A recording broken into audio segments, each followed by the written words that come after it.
Hi, I'm Brittany and welcome to Proverbs Study. So I have chosen to do 31 and 32 together because they're related. I was going to do them with 29 and 30 from the last video, but actually 31 and 32 are connected. So I'm going to keep the pairing so we can be organized. So I will do this every day of the year, be studying the book of Proverbs, 2 or 3 verses at a time. And so join me in Proverbs chapter 3, verse 31 and 32 from the King James Version. It says, "Envy thou not the oppressor, and choose none of his ways. For the forward is abomination to the Lord, but his secret is with the righteous." And I'll read it in the Passion Translation as well this time. "Don't act like those bullies or learn their ways. Every violent thug is despised by the Lord, but every tender lover finds friendship with God and will hear his intimate secrets." Okay, I'm sorry. Sometimes the wording in the Passion Translation kind of takes me out, but that's neither here nor there. I get the sentiment behind it. So in 31, it says, "Envy not." So now Proverbs is starting to call out the individual things that tend to be in our heart and addresses them to correct us. And now let us be reminded that correction is not bad.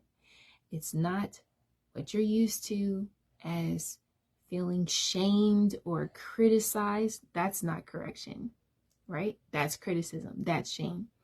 Correction, a synonym for correction, is actually ameliorate, which means to make better. So correction is pointing something out in such a way as to improve it, not to make you feel bad or to feel shamed by what you did wrong or the part that you had wrong. Correction is just literally what it says, making a small adjustment or just making an adjustment so that things work better. Okay, so for 31, it says, "Envy not. Envy thou not the oppressor." So don't envy the oppressor. So sometimes we like to take on the attributes of the people who are oppressing us because we perceive that they have some type of advantage, right? They are being blessed, or they are prospering, or they're doing something that is wrong, but they seem to be benefiting by it. But it says, don't envy the oppressor. Don't envy the people that are actually doing the wrong. Don't choose. And then it says, "and choose none of his ways." So don't choose any of the ways of an oppressor. Okay? You can replace this word with colonizer. You can replace this word with slave owner. You can replace this word with, corrupt government officials. Whatever you see that's corrupt that someone does, don't envy. Do not envy, right? So envy is saying, I want what they have, right? Well, that's coveting, but envy is, I don't like what they're doing, but there's something that I want from what they're doing, right? I may not agree with everything that they do, but I like the results that they're getting. So I try not to do what they do, but I act in the heart of what they do. And then that makes me actually be the same as them so that I can get a similar result. A little bit of bad is still bad. Just because you're doing some of the ways and not all of the ways. So let's take for a business. I'm an entrepreneur. I don't like the aspect of business that tells you to take advantage of people, right? or to trick people into giving you their money, because that is a dishonest business practice. But it gets results, and I could envy that and say, well, I want to get those results, so let me do it the same way. But at the end of the day, I am actually mimicking the same desire that they have to take advantage of people, even though that's not my heart's intent.